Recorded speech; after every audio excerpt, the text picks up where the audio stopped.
अंकाला आज पळशी गणातून आपली उमेदवारी भाजप पक्षातून फायनल झालेली आहे. काय पहिली प्रतिक्रिया आहे? अनेक वर्ष आपण पक्षासाठी काम देखील केलेलं आहे आणि पक्षाने आपल्यावर विश्वास ठेवला. आता या जिल्हा परिषद पंचायत समितीच्या निमित्तानं पंचायत समिती पळशी गणातून सन्माननीय मंत्री महोदय जयकुमार गोरेभाऊ यांच्या निर्णयानं आणि भारतीय जनता पार्टीच्या वरिष्ठ नेत्यांच्या मार्गदर्शनाखाली आता मला हे उमेदवारी मिळालेली आहे. तर आता ही मिळालेली उमेदवारी म्हणजे खूप मोठी संधी आहे.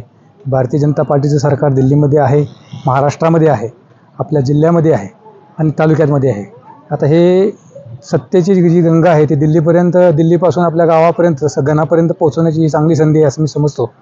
आणि या माध्यमातून लोकांच्या ज्या मूलभूत गरजा आहेत, रस्त्याच्या असू द्या, पाण्याच्या असू द्या किंवा लाईटच्या असू द्या, या वाड्या वस्त्यावरच्या आणि सामान्य लोकांच्या गरजा भागवण्यासाठी आपण ताकदीने प्रयत्न करेल असं मी या ठिकाणी तुम्हाला शब्द देतो. गटाचे नियोजन कसं असणार आहे? गणातली गावं वगैरे आणि कसं?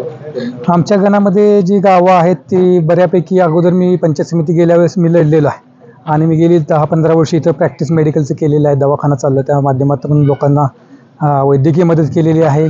आणि राजकारणात असल्यामुळे गेल्या काळामध्ये पण मी बरीच राजकारणाच्या माध्यमातून पण मदत केलेली आहे. तर आता सर्व लोक मला परिचित आहेत, मी सगळ्यांच्या परिचित बऱ्यापैकी आहे. त्यामुळे मला वाटत नाही की इथून पुढं काही काम करायला अडचण येईल. आपल्या मातोश्री आता सरपंच आहेत पळशी गावाच्या, त्यांच्या माध्यमातून पण काम सुरू आहे. काय सांगताल, कसं काय ते? पळशी गणातील पळशी हे गाव सगळ्यात मोठं गाव आहे. 6,200च्या आसपास वोटिंग आहे. त्यामुळं पळशी गावाचं वोटिंग निर्णायक असतं आणि त्या गावचे सरपंच माझ्या मातोश्री आहेत.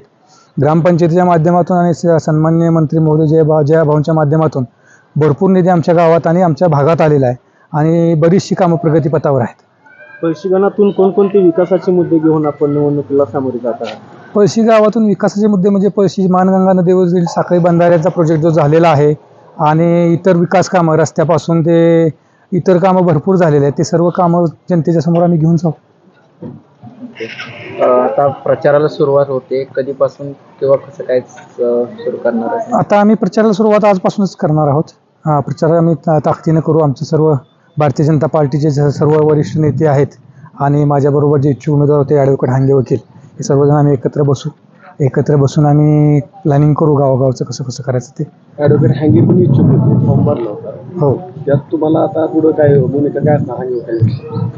हांगे वकील हे आमचे पूर्वीपासूनचे मित्र सहकारी आहेत आणि जयभाऊंचे पण खूप जवळचे ते आहेत.